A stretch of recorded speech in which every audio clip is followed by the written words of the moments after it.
Hello everybody, welcome to my channel. Today's video I'll be reviewing this. This is Transformers War for Cybertron Trilogy Galactic Odyssey Collection Botropolis Rescue Mission. Now this is an Amazon exclusive like all Galactic Odyssey Collection figures, and it comes in this plain brown box. Really nothing much to see here, so let's get these guys out of the package. Here is the Botropolis Rescue Mission box set out of the package. Comes with an instruction sheet. Now it's a very large instruction sheet because, as you can see, it covers all 6 figures. Comes with this information card about Botropolis, and if you look closely over here, you can see it says the terrain detail, sector, coordinates, and here you can see the primary life form are GoBots. Now, oddly enough, I thought the rest of the text was just translated to other languages, but they're all the same. Comes with several accessories. First, you have this missile or the Micromaster combiner set. Ironworks gun, which can actually separate. Overair's weapon. This large rocket, which is basically a repaint of the rocket that came with Earthrise Double Dealer. And the figures themselves, starting with this first Micromaster combiner set. Missile Master, there he is, and Moonrock. Moving on to the next Micromaster set, we have Fuser and Blastmaster.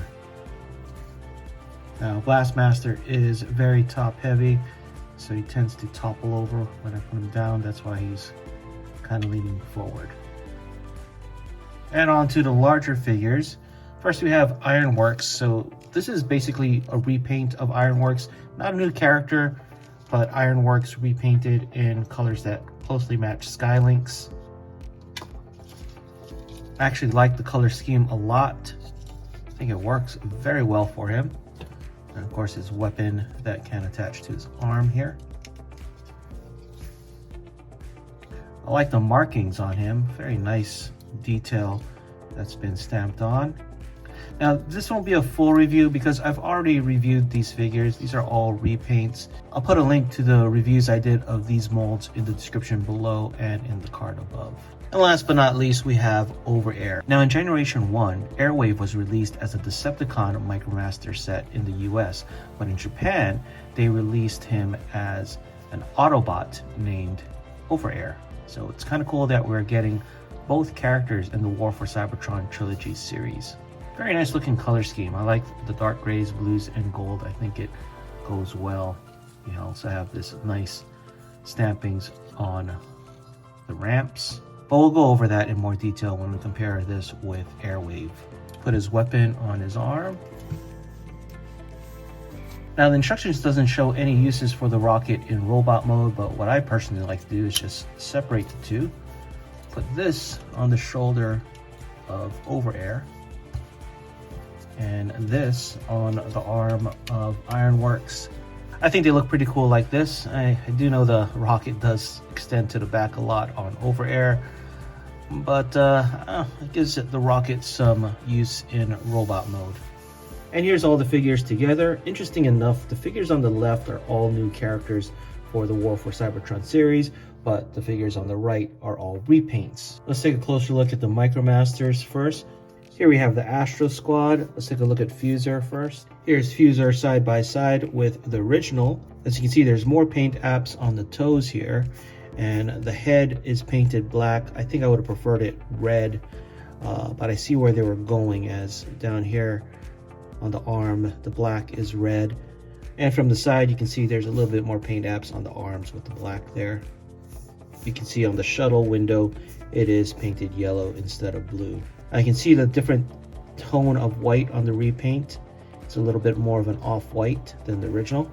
And here we have Blastmaster. You can see a little bit of differences here where the arms are painted opposed to the shoulders on the original. You do have a different color variation on the rockets with the silver and the red here. From the side, you can see there's a red outlining where there's none on the original. So a little bit more paint apps on the repaint. Here they are in vehicle mode with the repaint on the left You can see on the wings, you have the Autobot symbol, and the red goes all the way to the flaps.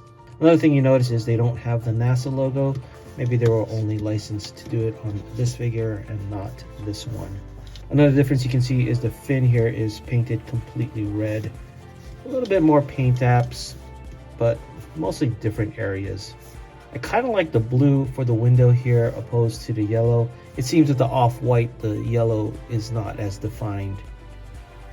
And last but not least, a quick comparison between the last Micromaster set. Let's put these two aside. As you can see, the original actually has a little bit more paint apps on the chest along with the Decepticon symbol. Now the ab section on this guy is painted, so a little bit different areas of paint. As you can see, this guy has some paint apps on the forearms and fists, while he does not. On the side, you can see no paint apps on the arm as well. So this is a case where the original mold has a bit more paint apps. And here's the next set. And with these two, you can see again on the arms, there's some paint apps on the original mold, but not on the new one, along with the Decepticon symbol. Same goes for the side of the arms. You can see a little bit of paint apps there. Next we have Ironworks with his new repaint. Let's remove the rocket to make it a bit more fair of a comparison here. So let's take a closer look at them here. Just off the bat, you can see that the repaint has a lot more paint apps just on the shoulders, the Autobot symbol there as well, and on the chest. You can see the stampings on the top here, where you have none with the original. So definitely a lot nicer looking. A little different paint apps on the legs and toes. You have some paint apps there. Unfortunately, no stampings here on the ramps. Would have been nice if they had some nice painted detail here as well. And of course, you don't have the little space gunk here that the original has. A little bit of wash on the arm.